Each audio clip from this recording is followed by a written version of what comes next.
beautiful family, beautiful humans. Hello.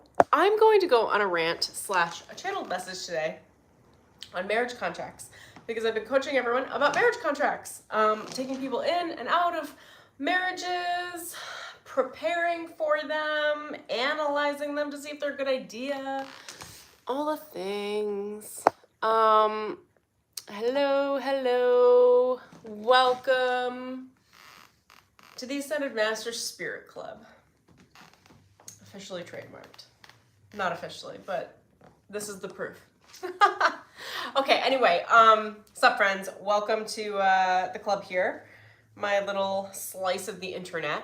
My name is Stormy Calder, so pleased to have you here with me. I am a spiritual mentor, a consciousness expert, a personal development coach, and to be very clear, my guides told me to start separating myself from the masses. I am a consciousness expert. There is no one like me on this fucking planet that can explain or translate the way that I do with clients in a very bespoke way, because I am an expert in multiple areas of life simultaneously and spiritually. That's what happens when you don't drink, you don't take very many vacations, you're obsessed with spiritual development, and you have to heal the living F out of yourself because you had a traumatic childhood. So, you know, I've been doing this stuff for a long time. 16, almost 17 years. And it's developed quite an expertise. And so anyway, we're gonna jump into marriage contracts, but if you do wanna work with me one-to-one and have my higher self as well as my human coach you, both are very magical. When my higher self steps in, I like my jaw drops. I'm floored at the magic that I'm able to co-create with my clients. If that's of interest to you, I have Summer Quantum Breakthrough open. It's a 1-to-1 8-week program.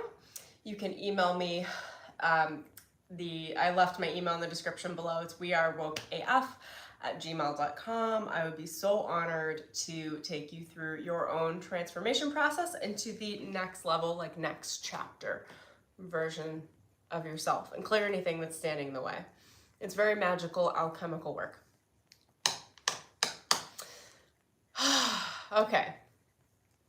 Where do I want to go with this now? I just wanted to jump on stream. I literally have had marriage on my mind all day for the last 3 days because I'm coaching people through it.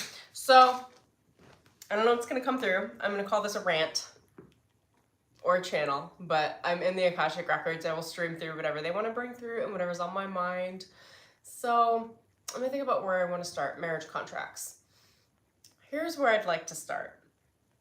People think marriage is just like whether you're in your courthouse married or whether you're married in a church or something like that. Religiously, that it's just like an agreement between humans and has some legal ramifications through being legally binding with a piece of paper. Now, there's a lot more than that, you guys. Marriage contracts etherically are very dense, very entangled. So where do I want to start with this? There are many aspects that I can speak to, so I'm just trying to find where the collective consciousness is. So just give me one moment to sync up with the energy stream.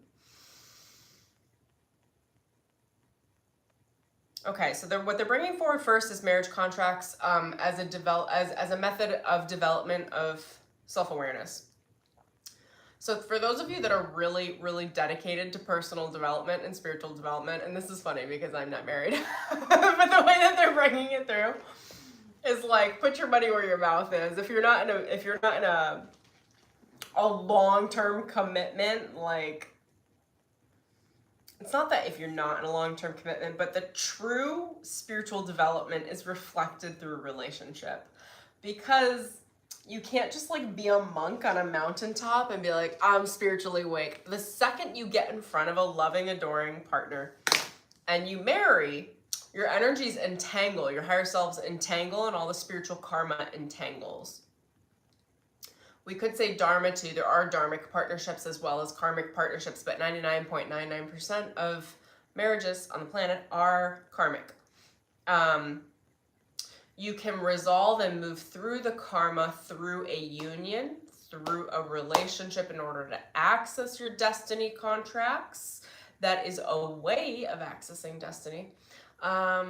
Okay, let's see what else the Akashic records have. But they said specifically, they were like, Emelina, speak to Stormy. I'm going by both, okay? But I'm really getting comfortable with Stormy, spelled I-E. I'm like, yeah, that's definitely my fucking vibe.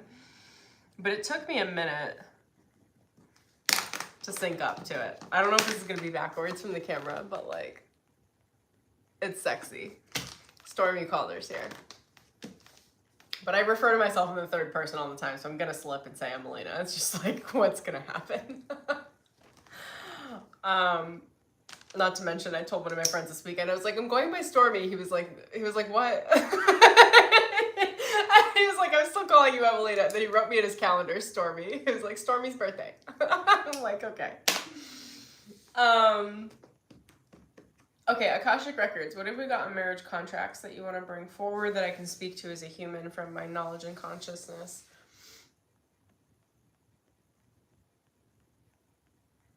Getting married is a spiritual awakening when you are a spiritual person. When you are spiritually forward, I actually feel like it's a spiritual awakening for everyone. Is that true? Close. Not true, but close. So all of your skeletons come out in a marriage contract. All of them. All of your good, all of your bad, all the personal development that's necessary, it gets thrown up and tossed up in your face. So those of you that are looking for a really great guru and want to progress yourself spiritually, go get married. It's a constant reflection process. You can't get out of the reflection process. It's so much easier to be alone. It's so much easier to be single. You can just discard the people that just aggravate you, you know? It's like, it's like, oh, this isn't working. This is inconvenient. I'm out. Like, it's literally the lack of commitment. So what Spirit's bringing to my attention right now is the commitment is in the commitment. A lifelong commitment is a lifelong, okay, I know marriage is, people get divorced, people come in and out of them, what have you, but the intention is a lifelong commitment. No one gets married, well, not no one, but no one healthy gets married being like, I'm just gonna do this for like a year. Like, good luck. That's gonna raise a lot of karma, a lot of karmic circumstances. That would have to be cleared in a year or 2 years as opposed to a lifetime. Much easier. So they're saying that a spiritual awakening, marriage is a spiritual awakening. You're not going to get out of that. The way that you handle that spiritual awakening is a whole thing. I mean, we see people doing a lot of different things in marriages, a lot of different betrayals, a lot of different nightmares of behaviors, addiction patterns, everything under the sun. And even that is the spiritual awakening. It's just like, how are you navigating your spiritual awakening? Are you navigating it from a place of commitment and healing and love, or are you managing it from a place of toxicity, arrested development, manipulation, control, fear, and scarcity? Demonic patterns or divine patterns? The divine patterns are harder. I don't think they're harder, honestly. Like, I think it's easier to not be in constant addictive cycles, but you do have to choose the right partner, I feel like, for that, to be maintained at the destiny level. But let me check in again. Akashic records. Where's the best way to go? Show me the way. Okay, so a marriage contract is less about the partner and it's more about the commitment. When you make a commitment to a lifelong union, you're making a commitment of a lifelong union to yourself. It almost doesn't matter who the partner is. That's an interesting perspective. What matters is the commitment between the relationship of yourself and the reflection of yourself through the eyes of another. Okay, can you tell us more about that reflection? That reflection is your commitment to God, your commitment to source. So if you're constantly steeped in toxicity, you know that your commitment is raising hell. Your commitment is to hell. It's showing you your commitment. When you marry, you are marrying under the eyes of God, and you are actually married energetically. You are not just married as a human. And depending on how deep those soul contracts are, I'm just going to go into my speech and then we'll loop the Akashic records back in. When it comes down to marriage contracts, when people get married physically, they are merging energetic karma. They're merging bloodlines. And that can be, it is a spiritual awakening. It can be a beautiful or it can be a messy process. What I would call the beautiful process is if the people that are getting married have pretty clear decisions, have chosen each other very consciously and in a healthy way, and are committed to their long-term development towards their self with the reflection of another human. I would call that health. Conscious. It comes down to consciously choosing things. If you're not consciously choosing, it becomes unconscious. It becomes a marriage that's dictated by wounding patterns, automatic behaviors, addiction habits, codependency patterns, abuse and control. Even that in itself is, now what do you guys are calling that a spiritual awakening, but that would look like a descension process. I guess it depends on what side of the process you're looking at, but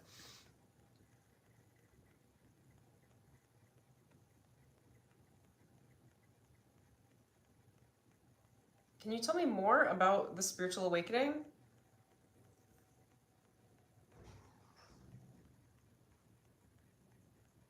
It has more to do about what you're awakening with each other. Okay, well, I'm gonna have a lot of questions because I'm like, I don't think my parents were in like, you know, like a real positive situation. So like, I don't know. I'm like, from modeling behavior, I'm like, I don't know if that's true.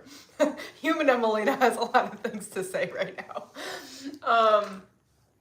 Anyway, okay, so here's the deal with like marriage contracts in general is that all of the karma that you have, all of the karma that the other person has, and all of the karma of each bloodline, behind the two bloodlines on each side of the family, and soul karma comes together and merges in a marriage. What does that mean?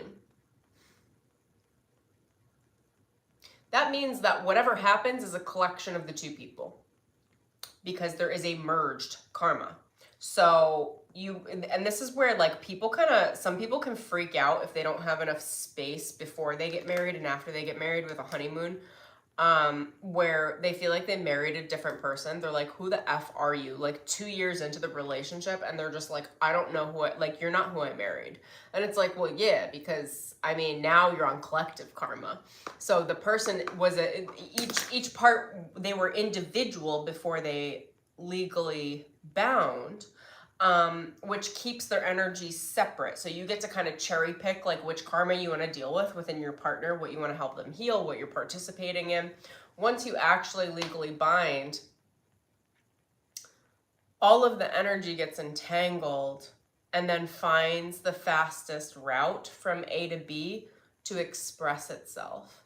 So if you have a karmic pattern that has not been addressed, and it's no like ill to anyone because we got a lot of karmic patterns as humans that haven't been addressed, especially a lot of silent patterns. Even for those of you that have been working your process through personal development and clearing as much karma consciously as you could, there's still generational karma that will just like jump fucking lines and then just pop in to your life. And I'm not going to give you guys clear examples because I think that it just wouldn't be healthy for me, but there have been so many things that have happened even in the last year with me, with situations where because I channel and because I'm so highly aware, I've been able to skip those timelines of karmic realities that I definitely would not prefer.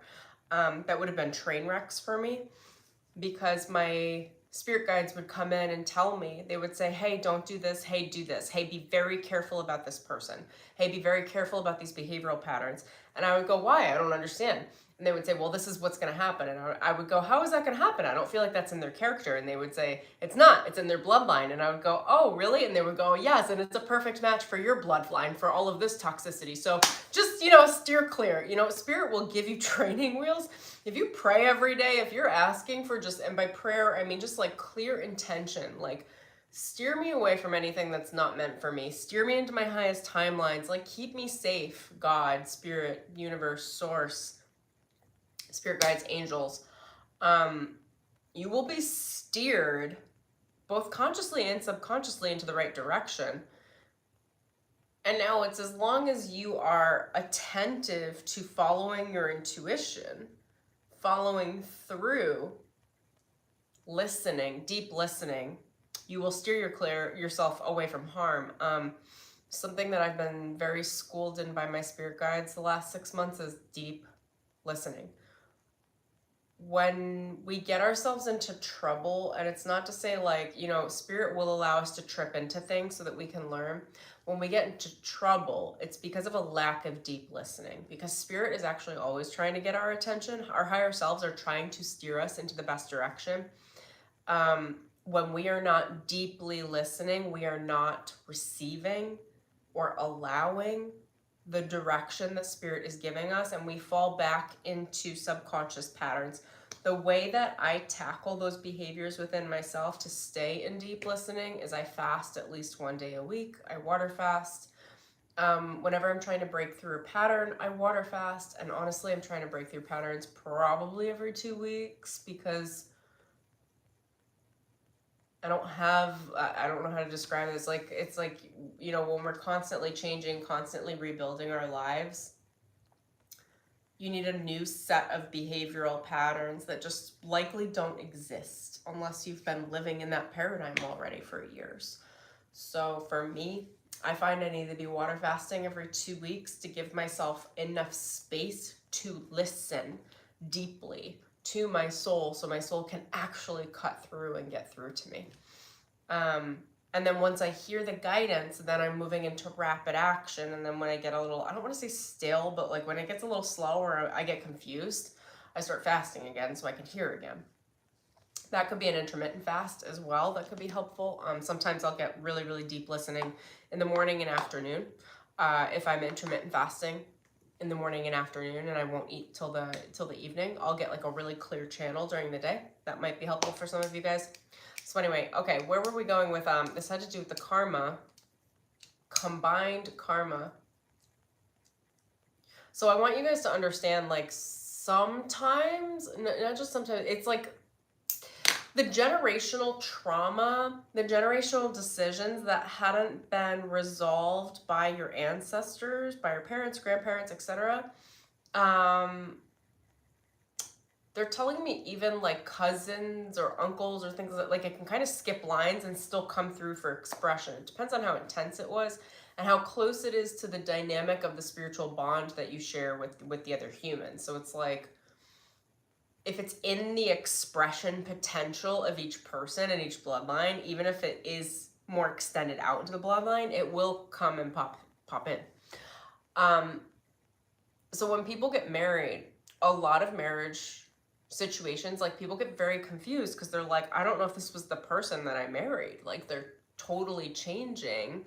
Besides any level of personal development where we actually do actively change, a lot of it is because karmically you blended.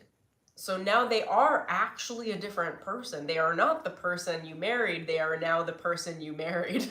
I hope that makes sense. Because when you're separate, you can feel the separation between their energy and your energy. And you can feel like, this is how my person is. And this is how I am. When you get married, if that karma is not cleared ahead of time, and it's frequently not, now you're receiving the person that is a blend of you and them. And now you are a blend of you and them. And when that's not conscious, like if you're not actively pursuing spiritual and personal development, obviously not my audience, but other people you perceive in your reality, that's a very confusing process because you're now in reflection with someone that is you. Like you have combined karma. You have combined decisions, not just the decisions you make as a couple, but all of your past decisions that haven't worked out. Like if you didn't resolve it, and if it's easier for the other person to take it on, they will, because the karma becomes an amassed globular freaking blob of combinedness. I don't know how else.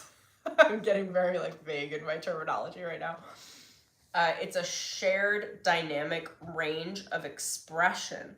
So in a marriage contract, what happens is that the individuality is kind of stripped, and the most dominant energies will step forward for expression through the easiest person through which to express. If you have two healthy, secure people with secure attachments, that will look like a very easy, palatable relationship. If you have two individuals that did love each other or do love each other tremendously, but both came from highly traumatized backgrounds, you can bet your ass that that trauma is going to find its fastest expression through and ping pong between the two of them. That is frequently what is described as twin flame relationships. I'm not going to go into the depth of it, but I will say that the way twin flame relationships are frequently described and expressed can also be seen as two individuals from traumatic backgrounds, traumatic childhoods that go unresolved, that have soul bonds, that do engage in some level of deep soulmate love, but there's so much trauma from at the human level. The soul bond can be pretty clear. And this is what I'm finding through most of these contracts that I see, is actually the souls are in union. And perhaps and frequently not traumatized between the two of them. But the humans have so much human conflict that it's like literally ping-ponging trauma back and forth because no one knows where the secure attachment is. So it's not landing well. These are more tumultuous relationships. They're not void of love. They just also have a lot of shit to work through. I'm just really gonna riff off of this because I've seen so many different ways that people can consciously navigate relationships and soulmate bonds. And we do have a lot of choices while we're incarnate, like, and there are different levels of twin relationships, etc. It's just that most people identify twin flame relationships as the deeply traumatized humans trying to get together, and it's freaking difficult. Now, if we look at like attachment styles, it's definitely easier if someone that has an insecure attachment style or was raised in a traumatic way that would yield an insecure attachment style, it's easier if they are paired with a secure attachment type of person. And I do want to go into a little bit of attachment styles because I think they're important, because like, someone like me, I would describe myself as securely attached. I really am very secure. But the thing is that if certain behaviors are triggered in a certain way, I can certainly shift into a variety of insecure attachment styles because they were conditioned in my subconscious mind and my inner child. Now the adult me is running the show, and many of you will be like this, where you're like, I've healed a lot of this shit. I really do feel secure. It's like, you are secure as long as you're in front of someone that's secure, you're secure. As long as you're in front of someone that has, even people that have had insecure attachment styles in the past but are in a secure current version of themselves, that security will be easy. But the moment that the conditions are no longer secure,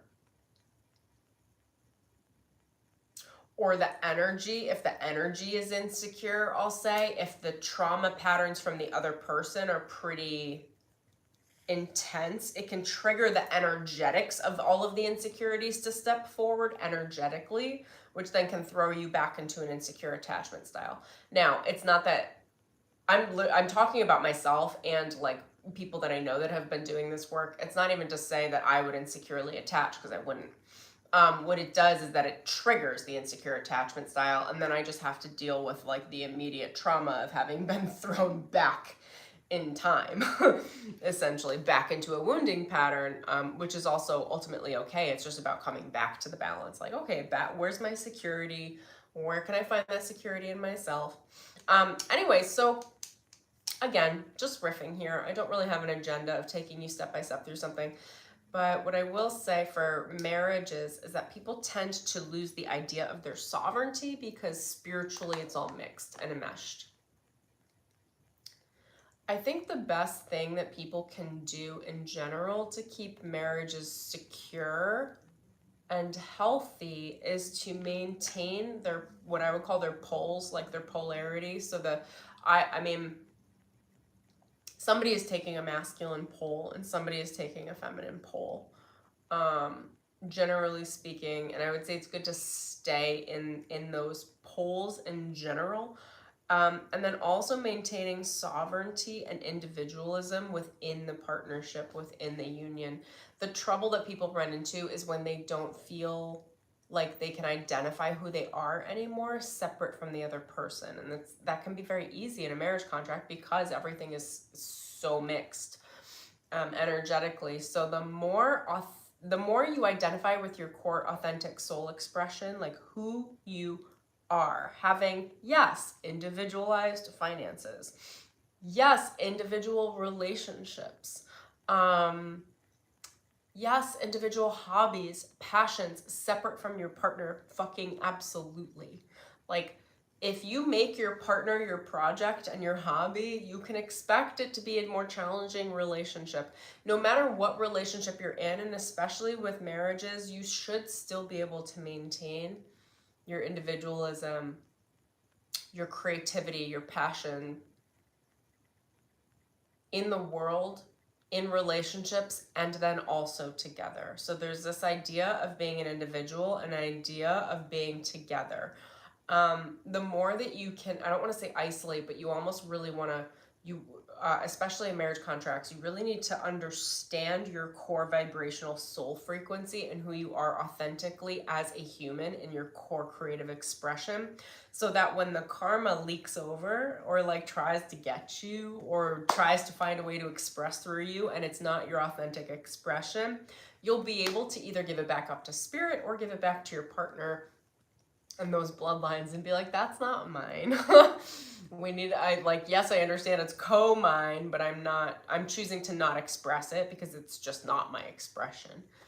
And I know that because I know myself. I hope this makes sense. People can change in marriage relationships because there is that idea of not understanding who they are individually. So there's a very shared emotional space and shared spiritual expression where people might be expressing actually the generational bloodline of their partner's trauma in the bloodline, like, and not actually expressing themselves. And maybe they would be happier in relationship if they were more familiar with who they are in their core center, so that when the generational stuff, because it does, they're just patterns and threads of behavior, patterns and threads of epigenetics, patterns and threads of energy, of entity types that come forward for expression depending on how potent the current moment is for spontaneous expression in that way, that can alter how you would express yourself. And now you're expressing yourself in a way that doesn't feel authentic because it's a lot of different threads of energy pulling on you karmically and energetically that are saying, I'm demanding expression. And if you don't know yourself, you'll express it. And then you're changing yourself in the process. It might not be who you are. And your partner may be like, what the F is going on here? Anyway, this feels a little vague, but I just want to explore this topic a little bit.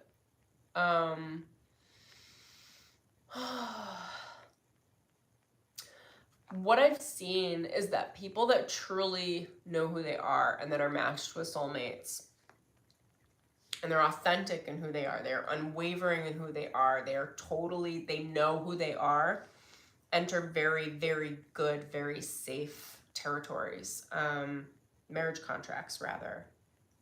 They're also reminding me marriage contracts can be territorial. It's a really low vibrational frequency of marriage. It's a possession-based contract.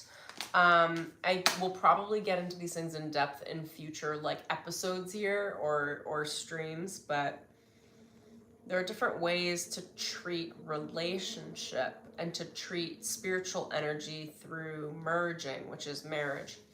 They can be territorial. This is mine, right?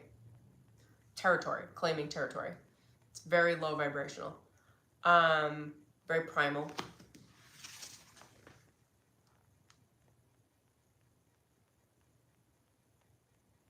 They can be, hold on, let's see, Akashic records. Can you guys, what's this middle range?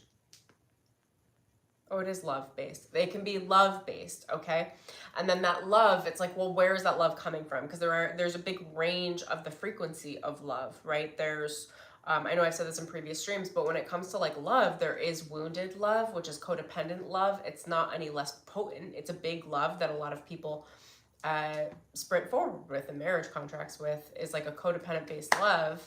And that's no discredit to it. It's real love, and these people are very loving. It's just loving from a wound. It's loving from a shadow. It's loving from the place of hurt, right? Have being hurt or having a wound within your heart that needs to be cured. So you love from that wound. It is still love, but it's a lower vibrational love. Then there's higher vibrational love, which is loving from truth. It's loving from authenticity, rather than from wounding. It's loving from respect. It's loving from value, both the value of yourself and the value of honoring another person's value.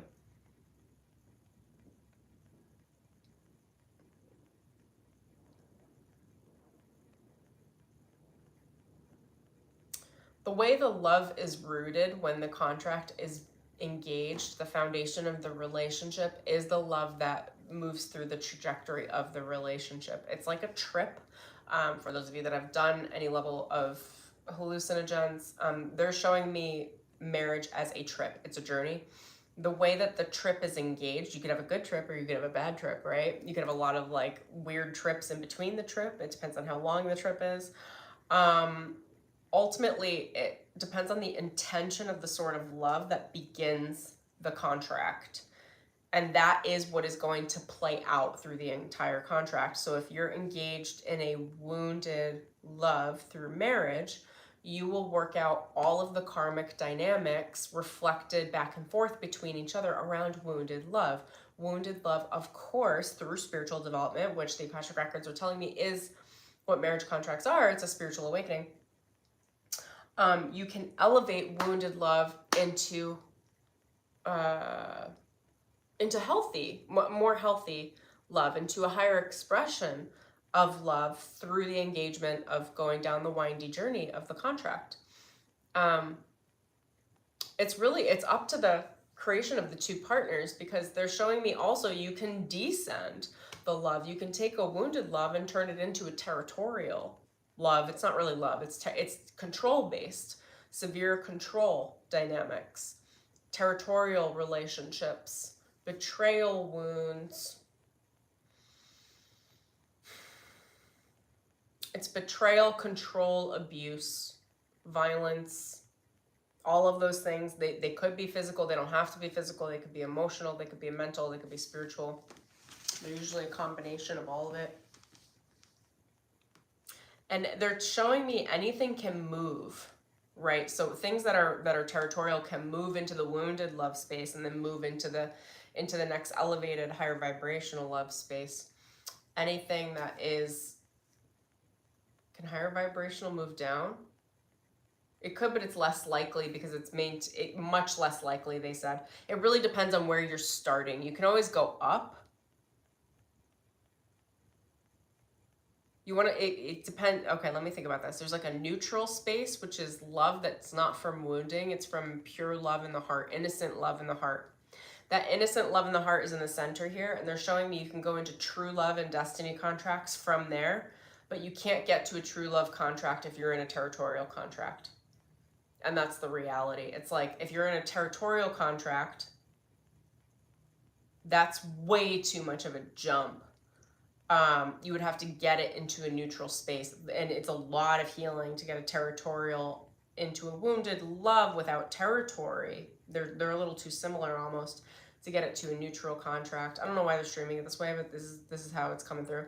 And then once you get to a neutral, which is like neutral karma, they're saying neutral jinn. That's a term. Isn't that a spiritual term? Is that a religious term? And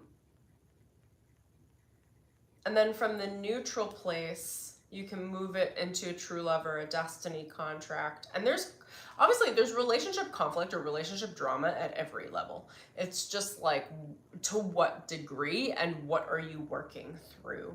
There's also ecstasy and bliss at a lot of different levels. It's just like at the lower toxicity levels, it comes with pain. Pain is the method to the escape route to bliss. It's a very messy process. Up here, it's the real orgasmic states in the true love that brings safety rather than a roller coaster. It's a secure love.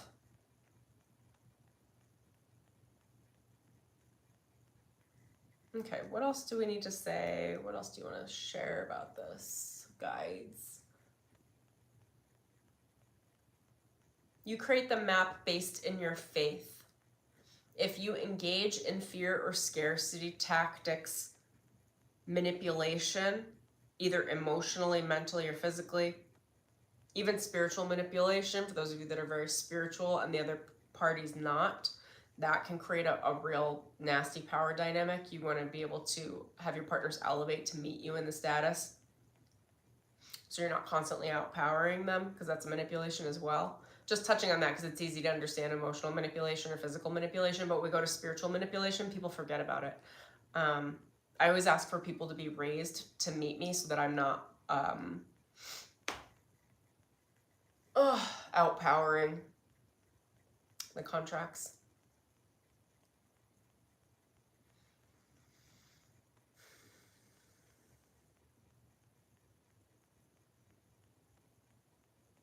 Bliss is a frequency that is available for any level of marriage contract, is what's being told to me. But the truth is that the faith would have to be greater than the karma so that it could be overcome, which is based in consistent developmental practice on a day-to-day basis from each partner. If there's a meeting of the hearts, everything else can be worked out, including any level of darkness or any level of deep toxicity. But the hearts have to meet. They have to be in agreement. That comes from a soul agreement. What would that look like? So they're showing me, for those of you that need to know, this is what's coming through, so I'm sure somebody in the stream needs this. You could be engaged in a toxic agreement, and if there's a meeting of the hearts, if there is agreement at the soul level through the heart space, the toxicity can be cleared by God. The faith would have to be so strong, whether it's religious faith, whether it is metaphysics, whatever it is, the two parties would have to have unanimous agreement through faith. What happens if there's one party? If there's one party in faith, it will fall through, but the one party in faith is the one that's going to get out with the elevation and meet their soul partner at the match of the faith.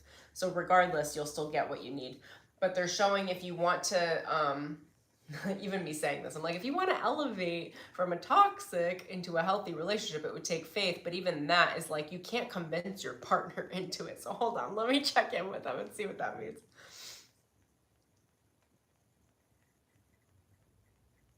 Your faith would have to be so strong that their faith is activated through your faith. It's not about you changing them if you're in a situation like this. It's about you being so in faith, so refusing fear, so refusing any demonic possession for yourself. That's the way the words come to me. Another way of demonic possession. What else? Gosh, it just so clearly shows up as possession for me when I see it in spiritual things. But It would be like lower level entity types, negative thought patterns, repetitive negative thought patterns. Those are alive entities. I see them as like creepy crawlers, like in the astral plane. Shadows. They're collective archetypal thought patterns that are not your own, but they can feel like they're yours when you embody them.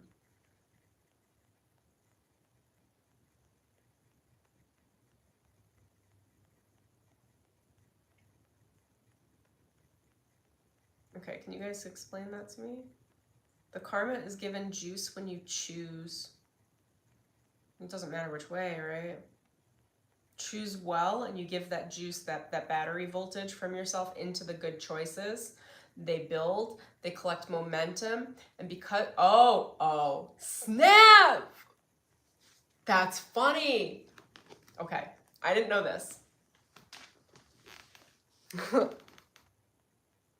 Marriage contracts, you can, it's like the yin yang symbol, right? There's like white and there's black, and in the black there's a dot of white, in the white there's a dot of black. So if you're in something toxic, if you have a toxic arrangement, a toxic relationship, a codependent relationship, a wounded relationship, I'm so excited because they just gave me the whole alchemy download. Because I'm like, you would have to get participation from your partner, and they're like, you have participation from your partner. It's called a marriage contract. This is so funny. So what you can do is override the spiritual contract with faith. So here's the thing. If there's a marriage contract steeped in toxicity, as long as one partner occupies a pole, like an unwavering fucking source of faith, whether it is religious or whether it is metaphysical or soul-based, as long as you are in strict faith, your faith is completely fucking unwavering. You do not give into scarcity and fear whatsoever. What happens is that source, through the law of balance, because you're maintaining a pole and not giving into toxicity, will overtake the territory of the contract and actually switch it over. Now, what I was questioning with the Akashic Records right now was like, but there's free will. You can't really overtake someone's free will without huge karmic consequences. And they just reminded me, actually, when it comes to faith, the free will is the contract. It's the marriage contract. The humans selected in with free will to the marriage contract. So the free will, the permission, spiritually, is actually already given. So there is actually the ability to overwrite and to overtake. I would call this is like claiming the contract. It's like converting it over. This shit makes me so excited because I'm like, yeah. Darkness is real, but it's not so real that it's permanent, like even in a marriage contract. Because, I was seeing it more as a fight for resources that you would have to exit if it was toxic. And they're showing me no, like if you were to maintain your faith, essentially you force the contracts to move into the light. But it's not through force. It's through faith. Right? It's through the universal forces take it over and move things with momentum in order to switch the entire karmic contracts into faith-based contracts that actually toxicity can't win permanently, which I think is really, really cool. Hi, love! Oh my God, I need to read the rest of your comment. I'm so happy to see you in here. Trying to process this. You can rewatch it. It's okay. This is my little rant. I've been like, I'll give you the quick, too long didn't read, is that I've been working through a lot of marriage contracts with people and coaching people through, like in, out, around, and understanding marriages. And, there are just so many ideas kicking around. I've been trying to understand like the karma behind marriage because I haven't been married, so I don't have the direct experience of living through it. But I do have long-term relationship, and I didn't want to get married. And I think I'm beginning to understand that more and more. But it does have anyway, it has everything to do with karma. It has everything to do with commitment. Oh my gosh, I moved my phone. Your video started playing. Your higher self was like, Missy, get on in. Oh my gosh. I mean, this might be for you too. I mean, I don't know how much you caught, but it's like, What they were channeling through, maybe this message is for you, it's probably for a bunch of people in here too, is being able to consciously switch over the marriage contracts by being aggressive with your faith. And now, I don't know exactly what that looks like, what that would take in order for the other person to convert over to the light. It's so funny because part of me thinks that's like a little forceful, like to make your partner be light oriented. I'm like, I don't know. That feels like a lot. And that feels a little forceful for me, but I'm also very independent, so I don't know. Akashic Records, how do you want to weigh in on this? I think this is very, very interesting. We need a bunch of psychics on like a round table discussion about this.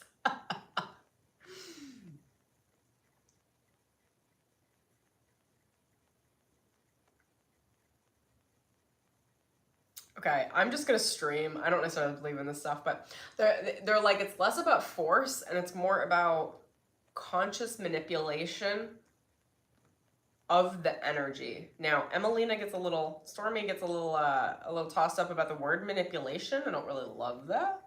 So, and the Akashic Records aren't always, how do I explain this? They just say it how it is. They count on our ability to be able to discern, especially someone like me. Like, they're not going to translate it fully through for me because they're like, we're counting on your ability to discern in between the lines. We're not going to give you everything. Like, you've graduated. You're not in elementary school anymore. Okay, so what do you guys mean by manipulating the contracts over?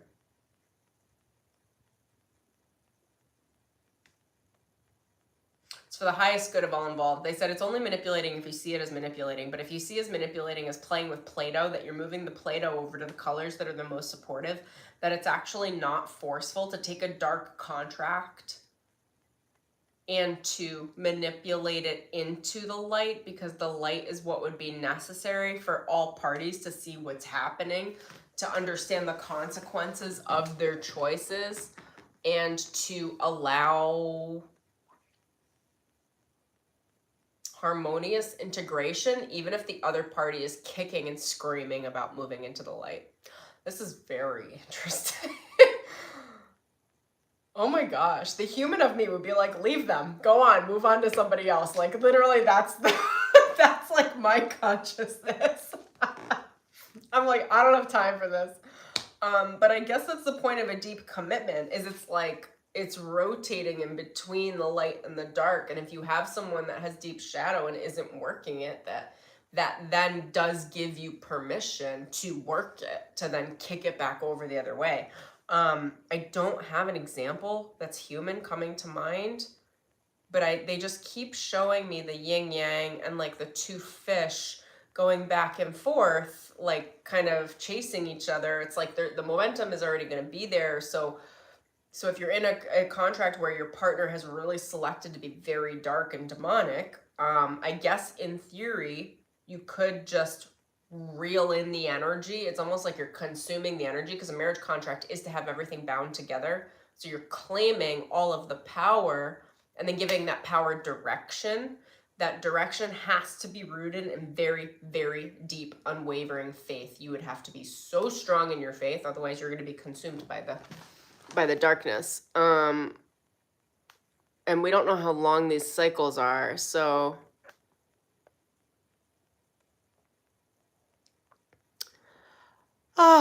let me look at this. Okay. Yeah, Missy, let me look through. What if you feel like you're already done emotionally? Yeah, I do. That's why I was like,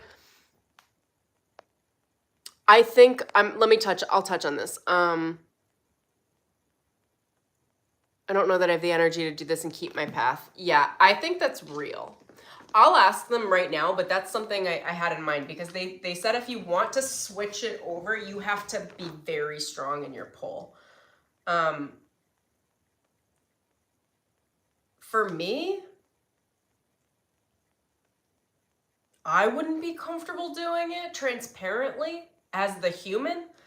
That feels like too much for me, for sure, but I think they're giving the map, but I'll ask them a little more clearly. I mean, what is this?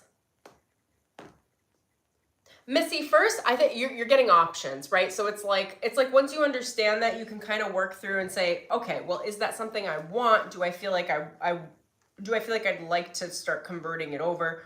And you can talk to spirit about it, meditate about it, and start feeling it out in your environment and see if that's a decision you want. It's also totally okay to outgrow people. Like earlier in the stream, they mentioned this, like where we elevate, we take the higher vibrational frequency, and we'll elevate ourselves right out of these contracts into a really harmonious position where a soulmate will meet you at the new vibrational frequency, the new contract you have with yourself, which is more of a true love, equality-based contract. Relationship agreement. Okay, so Akashic Records, tell me a little bit more about spinning these contracts around.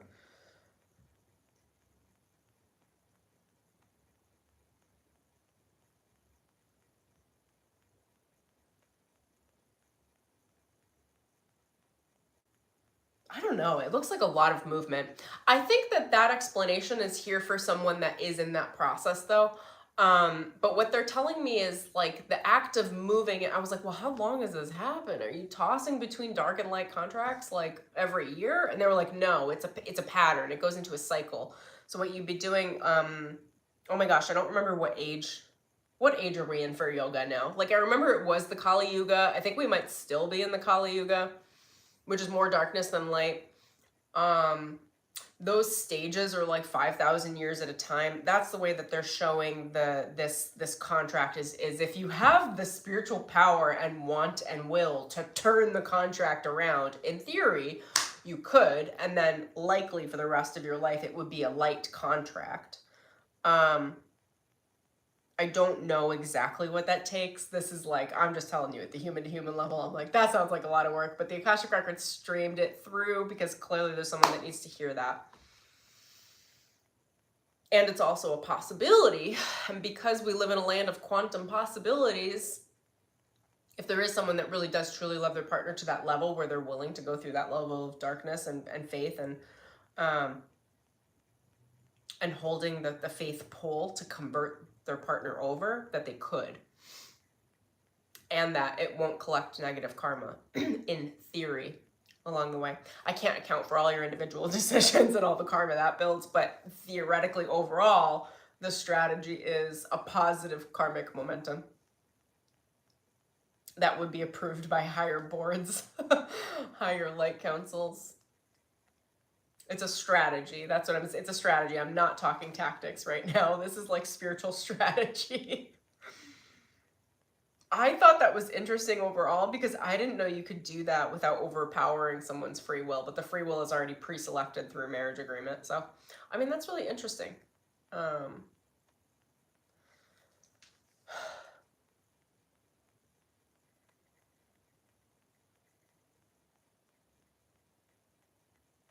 They're saying it's less common to move from darkness to light in a marriage contract, but it can be done.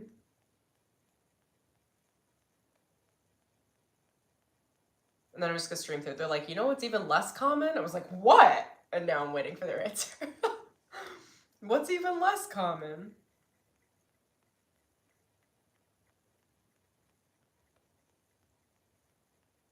Is the idea that you could pursue anything that's not meant for you. The contracts that come through are meant, they are spiritually chosen. When you are a spiritual being, you have chosen these contracts spiritually at the soul level, even if they're very difficult, because there's a specific nugget of gold that you are mining in the relationship within yourself that won't come out in any other way except for this particular arrangement of circumstances. Now, I am going to unpack that and go into that because it's my understanding that when we come into this life, I don't know just how much is pre-planned per se. I think what is pre-planned is the momentum of the alchemical process of the energy that says someone like me, they before we come into the body, They go, okay, what are your intentions? I'm gonna go, well, this is the karma we're working out. I got some good soulmates on board. You know, we got some enemies. Like, everybody's gonna have a pick. Like, you're gonna be picking and choosing all of it. Nobody has an easy life. Like I said, it's like, I'm gonna take a couple soulmates. I'm gonna take a twin flame. Maybe I'll have a couple twin flames. Like, you know, I need some real good, just human partners. There are a lot of people that never encounter soulmates in their lives, by the way. A lot of humans. Or a lot of humans that only find one. They only encounter one soulmate. And the rest are actually just karmic humans. I am one of those that I've had a lot that I oh my gosh, I can see a soulmate a mile away. I've got lots of them. Not romantic, but like, you know, like just like, anyway, deep soul connections. And then also I've got lots of soul connections that are not related to me because of the work that I do. It's a call. I work at the soul level. So in order to work with me, you'd have to connect to my soul. So it's like I've got a lot of soul connections, which is not common for people, but you know, there's like, you get a selection of soulmates, a selection of karmics, which are like past life people that can help you work out some ideas or conflicts at the soul level that you just don't quite understand who you are around yet, that you need to resolve to just understand yourself, to grow. It's a curriculum. And then you get your selection of enemies. I think we have that selection of souls across the board when we come into this life. And then we have intentions about like, okay, where have we been in the past? Who have we been? Who are we looking to become? What are we looking to get out of this life? And then me personally, I truly believe that we come into this life and just things sprout. Like, I think the circumstances, I don't know that we are promised to have this specific negative interaction or this, like, I mean, maybe sometimes, but I actually really think it's the culmination of the energy of the soul alchemically, magically, with the elements that are all put together. And then when all of those elements are together in a specific way, like a chemical combustion equation, I don't know, like chemically, like there are certain moments in the chemical process, depending on which elements that you placed into the chemical process, that are going to interact in certain ways. And that interaction or that combustion is rather predictable, but I don't believe that spirit or the universe actually knows what that combustion will be in a physical, practical way, both positive and negative. Like, what exactly is that going to look like? You know, I don't think we know. I don't think spirit knows half the time. I think spirit just knows that you have this much percentage of high stress, you have this much percentage of soulmate love, you have this much percentage of extraordinary adversity, you have this much percentage of overcoming ego, you have this much percentage of past evil, you have whatever the frick the thing is, you have this much potential. It all gets molded together through a chemical process, an alchemical process spiritually. We come into this life and we have a generic idea of soul contracts.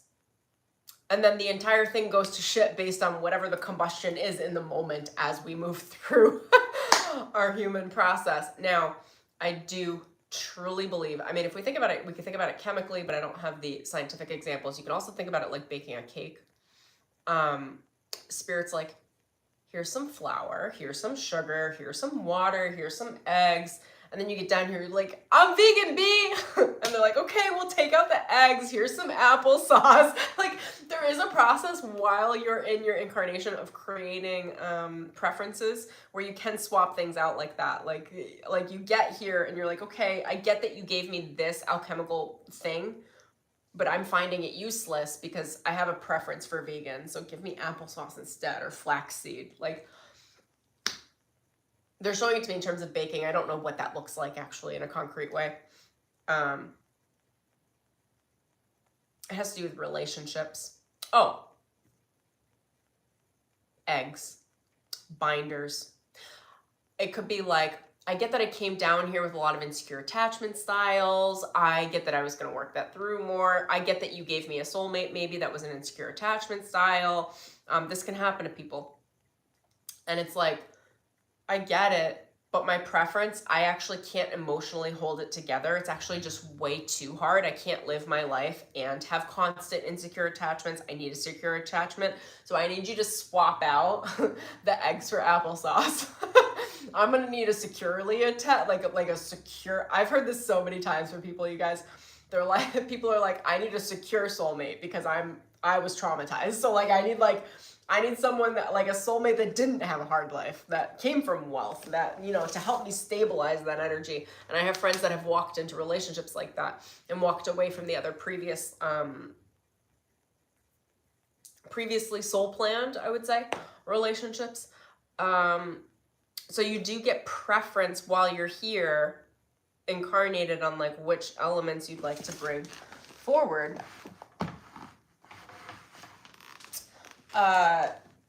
Or change that meet your soul preferences and your human preferences.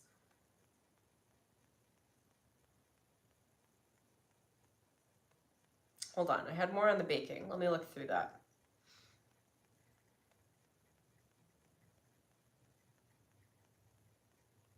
Yeah, it really is kind of like baking, because they're showing me like the baking soda or the baking powder, like which one you use, which one is rising, at what time, and I would see that as potential. Like you're given a certain amount of each ingredient, raw ingredients of elements of soul.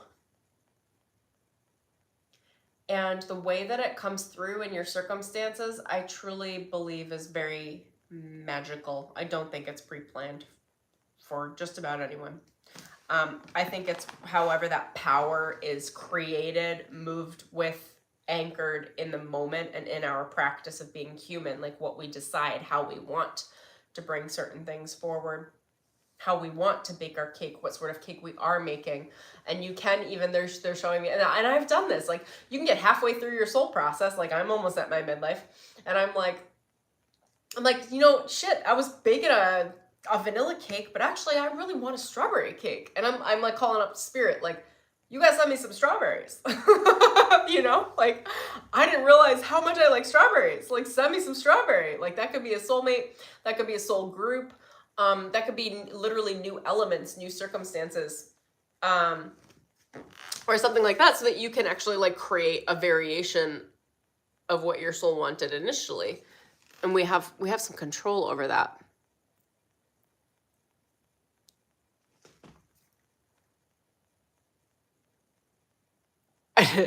Missy, I think you're good. I don't, you know, when you popped in here, I was like, I don't know if this is the work for her. But I think they might be showing you, this is what I'm getting right now, is you might be seeing this clearly, because it's like, sometimes the shadow can be like, oh, am I neglecting this situation or this person? Or am I not putting in enough effort? And Spirit's like, well, you can transition it if you want. Let's show you what the effort looks like. And then your shadow's like, oh, hell no, I'm not doing that, you know? And then you're like, clean slate, catch you next life, maybe. We'll see. I'm on to the soulmate.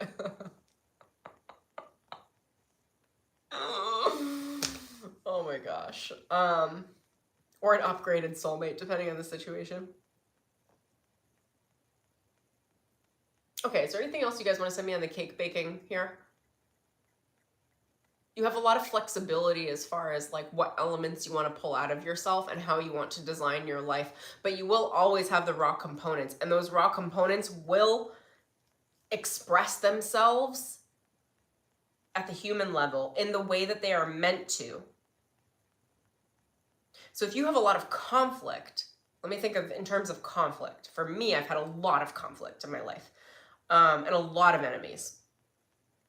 So what would that look like at raw soul power? Oh, it's power activation. So essentially my soul was like, you are going to receive a metric F ton of power in this lifetime. In order to get access to that power, you need heat, you need pressure, and you need combustion. The people that have more heat, pressure, combustion, and shadow have access to much more power than otherwise. If you can manage it, right? You know, there are also a lot of people that are given to intense pressure, intense activation, intense power, and are not capable of managing that power, and go into trauma cycles that they can't manage themselves out of, and that's not to discredit anyone in any level of trauma cycle. I'm just explaining this at the soul level, okay? It's no lack of sensitivity. I can speak to everything. Spirit tends to take a very like multidimensional approach that's not always humanly sensitive, FYI. So that's the way it's coming through.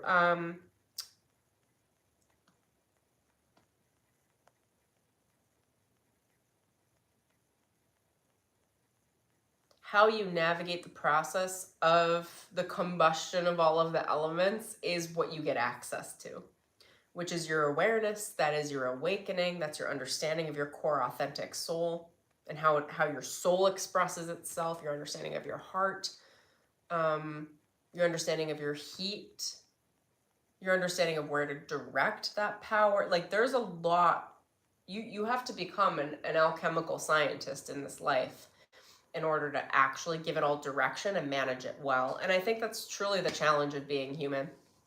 Now, I don't know why this is all very related to marriage contracts. I guess because it's like the standard of how we navigate our alchemical process.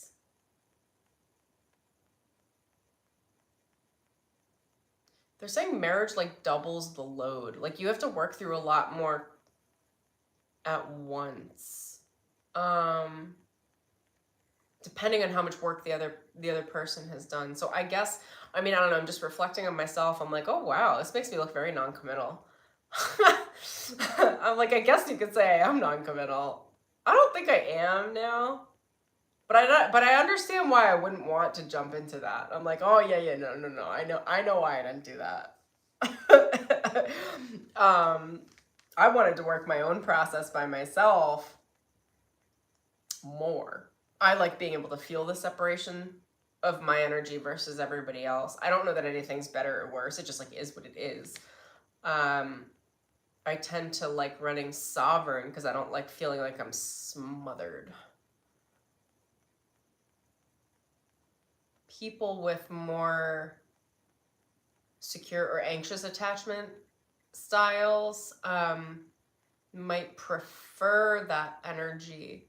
And it really is like the type of energy that you eat. It's like, what sort of being are you and what do you like to eat? Like I eat some fish. I'm primarily a vegetarian. So like, I don't know, that's like a preference. You know, some people like eat meat and they like love that.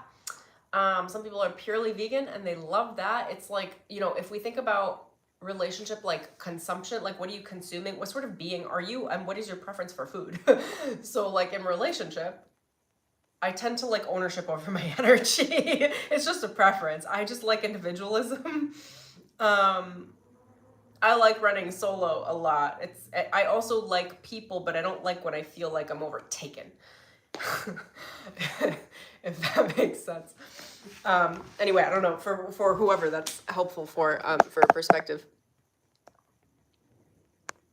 Missy, you and I are just having a good like evening chat right now. This is so good. Yes, you nailed it. That's exactly the confirmation I needed. Okay, great. I've been stressing exactly what you said. Now I know why my spirit woke me up. Yeah, so so exactly. They had you be the one to bring it through. Oh, so much love for you. I mean, I'm happy to. I'm happy that came through for you. Yeah. I mean, on that, it's like the shadow. Yeah, the shadow was probably stewing on whether or not you should stay, right? And it's like whether or not you're being a good enough wife in that way, or whether or not it's worth it, or whether or not you should put in enough work. And it's like it was your shadow's way of pulling forward to see, am I bad? I don't like to say it that way, but that's kind of the way the shadow would spin something. Like, am I bad? Is it wrong? Am I not putting in enough effort? Maybe I should do more. And God knows, I know a lot of women that's always the, also, especially, my love, women that have encountered previous abuse run that pattern. So it's like the, domestic violence survivors, we're a different breed. It's like we put in the most effort. It's like, let me save this. Let me put in more. Like, I'm clearly not doing enough because the enough of us was never honored. So it's like a constant project. And the thing with women that have encountered any level of of trauma in any way like that, it's about doing a lot less. It's about accepting a new easy standard where you don't have to earn love. I'm literally speaking from experience. Like, I've been thinking about this a lot too, because I have friends that that are in marriages that stepped out of, they were DV victims, and it's why we talk about this stuff so much, because I noticed DV, like, we think differently. Our brains are wired differently. It's good when we talk to each other. It's like a very settling experience because it's different. It's almost like someone with ADHD talking to someone that's neurodivergent. It's that's neurotypical. They're just like two different brainwaves. Like, women that have abuse patterns versus women that don't. It's like a very different conversation, very different way of navigating life. I do really think we need to support each other. In the spiritual awakening process is very different. It takes on a very different signature and pattern. I've been walking some people through this, so it's just like very on my mind. Okay, this is my long rant. All of my long rants. I will never get a video in under 30 minutes. No, I will, but they're the edited ones that I haven't done in a while, you know?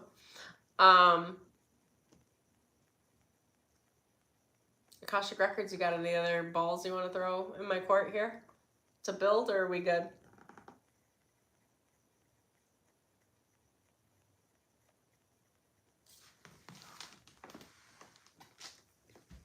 Also, I hope that was okay too.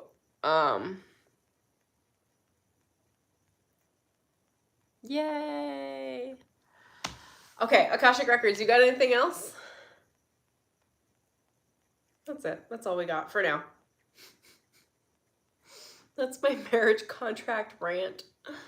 Work through your karma. Don't get overwhelmed. Honeymoons are a blessing because they help you alchemically transfer the conflict into, with sexual alchemy, into love. Look at your foundations. Inspect your foundations. The foundations matter a lot. The foundation of the relationship.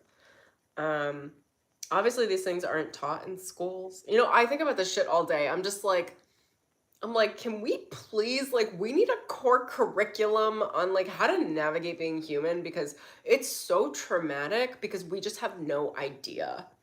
We have no idea. Nobody else has any idea. It's like the blind leading the blind. Like, it's like a nightmare. I'm like, this stuff should be taught early. Like, the foundation of relationship is what creates the entire relationship. Like, if you have a foundation of relationship that is based in any level of abuse, codependency, emotional abuse, any abuse patterns, that's not gonna go away. Like that's the pattern. So of course there's gonna be a love injected into that, and self-projected love, especially with abuse patterns. But then it's like, I mean, I don't know, that probably runs most of the world, are these territorial contracts, territorial marriage contracts. And I have to read them energetically too and coach people out of them. And I'm just like, the territorial ones are rough because they're primal.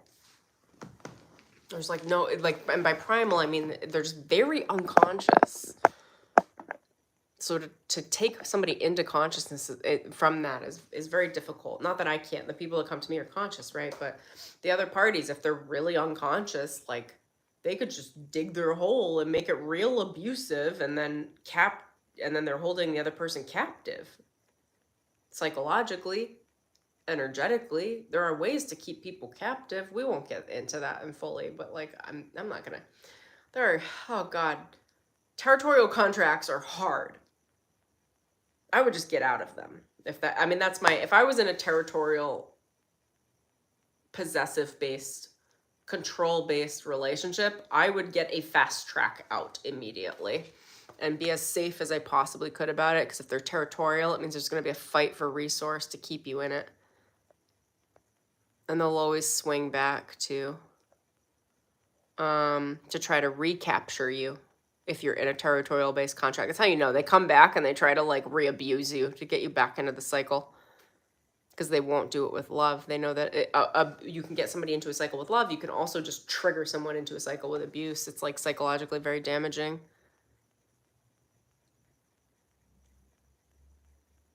Oh, wait, which words did he use? I'm sorry to hear that, sweetheart.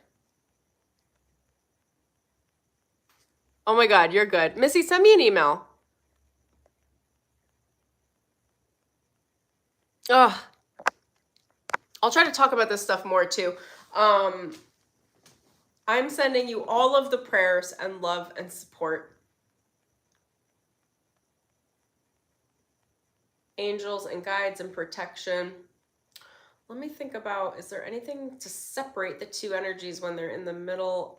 I mean, I do a lot on that, but it's like a person by person basis. So let me see.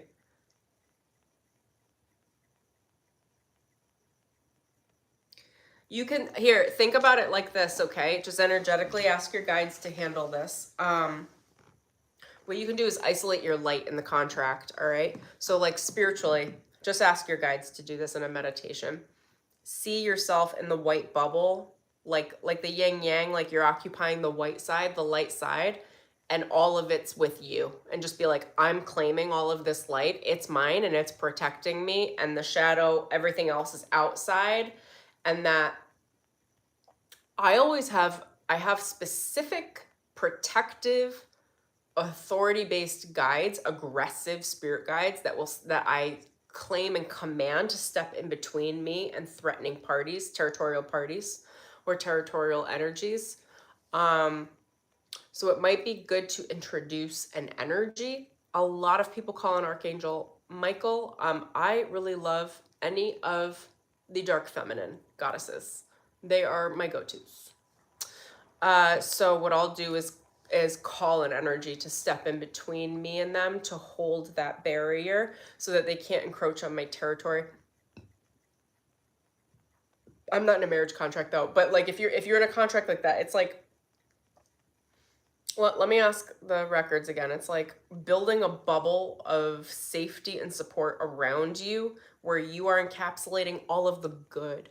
All of the love becomes you, and that love energetically protects you so that you can live in the best of what that relationship has to offer as you're exiting. And you have to be very, very safe about it. Obviously, any territorial-based relationship or contract has to be, you want to leave quietly, right? Like, I mean, anyone in abuse patterns knows this. Like, it's like, let them think whatever they're going to think. Let them live their life the way they're going to live it. Don't introduce anything to it. Just, you know, keep it kind of copacetic, whatever you can until you can exit.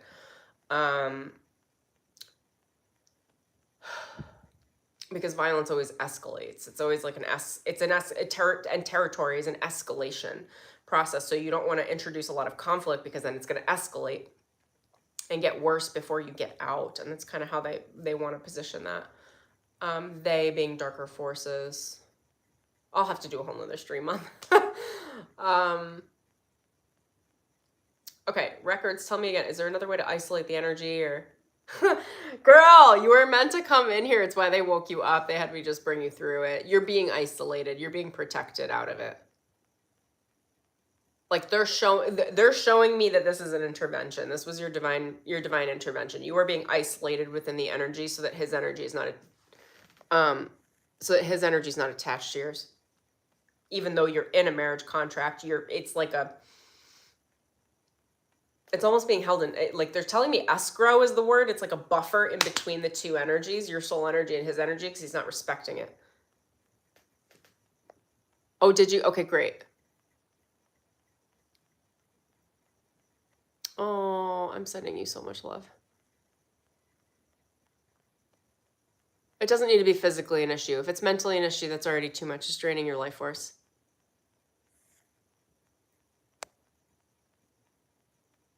Yeah. Oh. I think this is going to feel a little bit different for you though too, and anyone else, I don't know who else is going to be listening to this for this length, but if this is a thing for you and you're struggling in relationship, and this is specifically for women, this generally is a female thing. If you're struggling in any level of abusive relationship, that abuse doesn't have to be physical abuse. That's like the worst of it, right? But emotional abuse is real. Mental abuse is real. And manipulation. The records are, all you have to do is set an intention and ask, and your Akashic records, your spirit guide team will create that isolation for your energy so that you can feel safe in your own spiritual energy, so that when you, because marriage contracts, all the energy is shared. So as you're building your power, they could just siphon off the power and pull it into the darkness. So what the Akashic records are saying, is that they're helping to isolate the energy so that as you grow in power, you can hold your power and it won't be stolen from you through the automatic agreement of a marriage contract.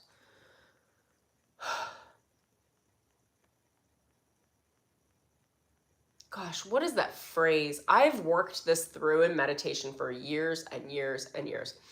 But it's like, what is it like? I forget what it is, like love versus war, like it's all the same. I think about that shit all the time. I'm literally just like, what's the territory? What do you want? What are you trying to get? What's my territory? And I'm gonna keep it, I'm gonna have it, I'm gonna grow it, you're not getting it.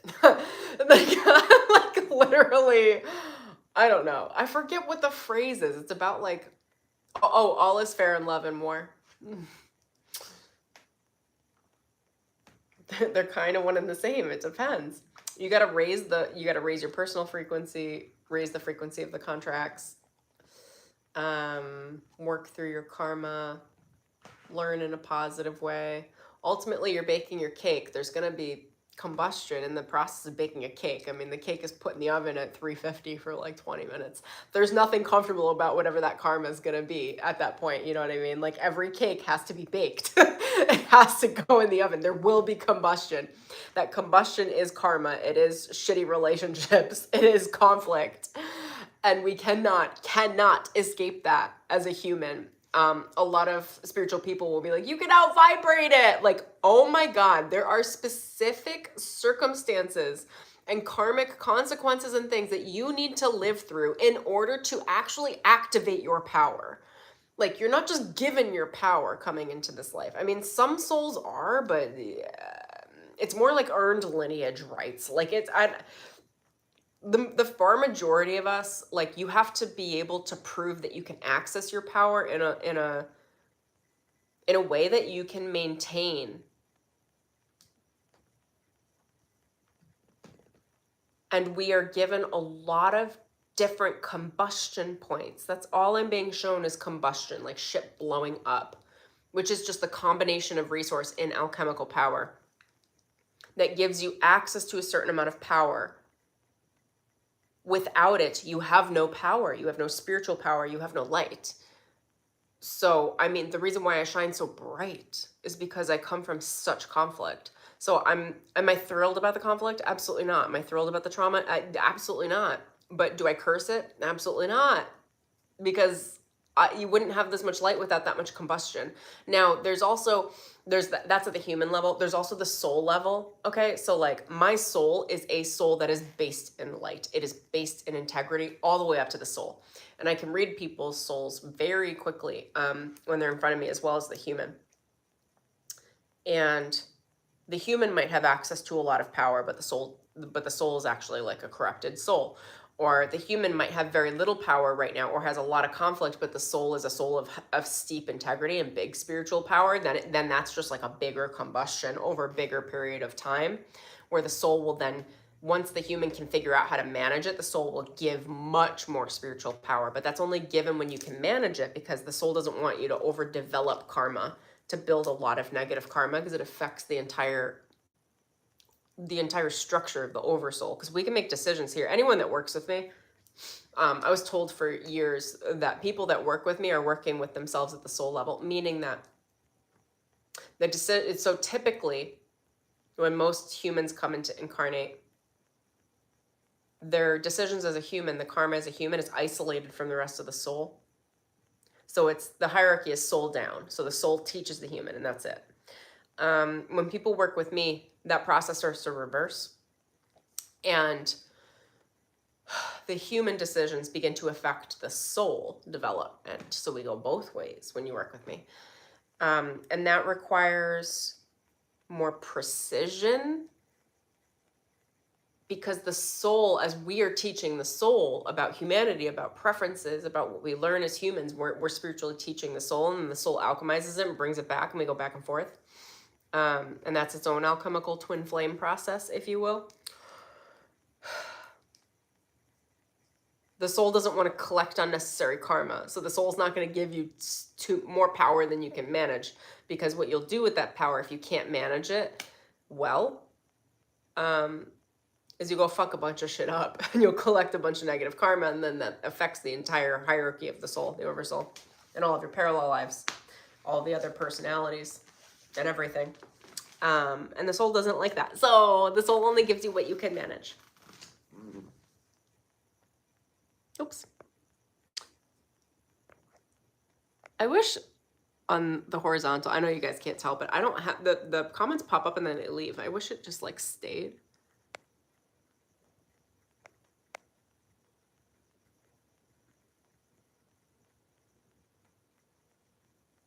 Oh, so good. Okay, great. I'm excited to hear that. Yay. I'm like on a roll. I love these things. I love talking this stuff, so I just will like sit here. This is my pride and joy, is like coming on these streams and just sharing stuff. Because I get to share my channel. Otherwise, I don't get to share this info. I used to, for years, I would just be alone. My channels are written. I stream of conscious type them out. So I've got thousands of documents on my computer that are stream of conscious channels about the creation and birth of the universe, about how the multiverse works, the 9 realms. I really like the leadership positions, the different light councils. They would have me pop in and out consciously as the human. I would astral project to the different light councils to understand like how the hierarchy of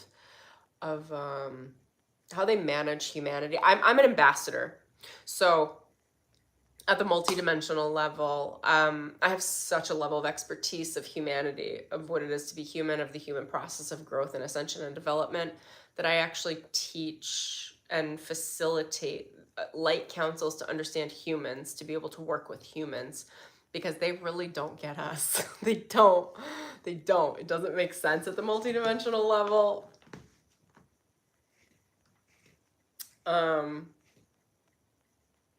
Anyway, it's like fun shit. So instead of like doing my solo channeling and exploring the multiverse, I'm here just like streaming through the Akashic records as human to other humans. Yeah, right. Go back and write a book. I know, right? That would be so daunting for me.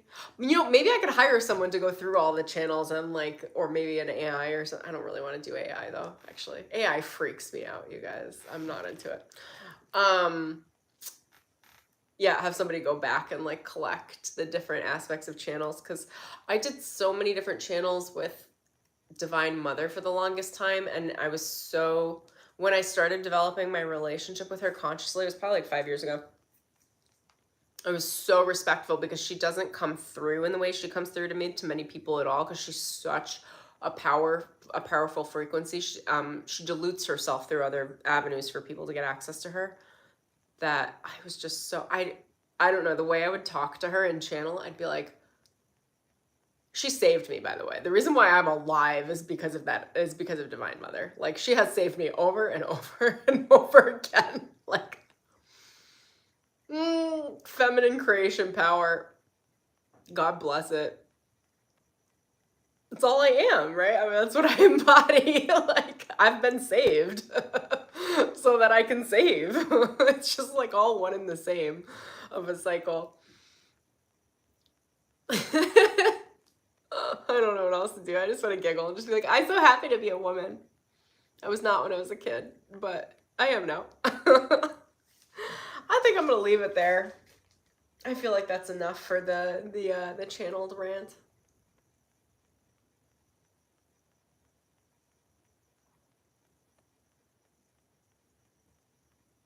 Hold on, they're sending some.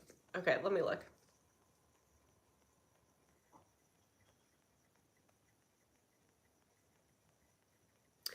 I'm just gonna say this because it's what's being channeled to. They're telling me to say thank you, to pay gratitude for my new home. When they say home, it's my new heart space. It's the soulmates that are holding my heart together right now, that have been present for me and my healing and my authenticity. So thank you to all of you and the beings and light and all the wonderful people who are contributing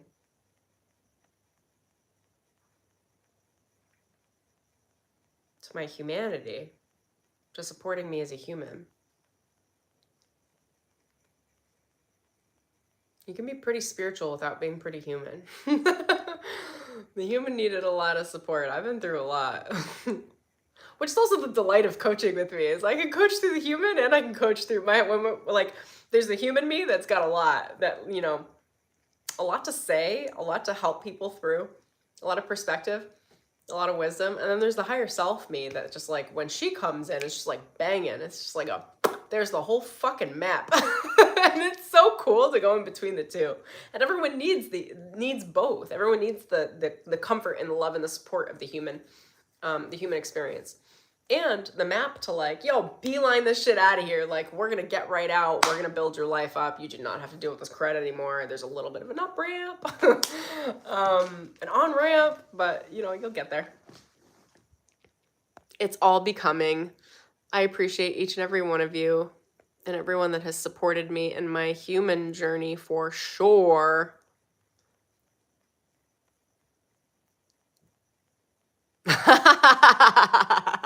Oh, I love that. We'll just get the book out, and then I've had so many people ask me to write a relationship book. The amount that I have channeled on relationships, I'm like, I need to it needs to get out. My guides they were like, you're gonna have the relationship book. Like, humanity needs it. Like, the guide to soul relationships. But I'm still in my experimental learning phase, I'd say. So, I mean, I could say a lot now, but I probably have a lot more to say in like a few years. But yeah, I'm happy you're here with me. I love you too. Yay. So grateful for you. I'm happy you got your confirmation too. So good. Okay, that's what I got. So grateful for you guys. I will see you soon. Enjoy all the things. Like this video, tap the bell for notifications, subscribe, email me if you want to work with me. Those are all the things I got. Okay, lots of love. See you soon. Bye.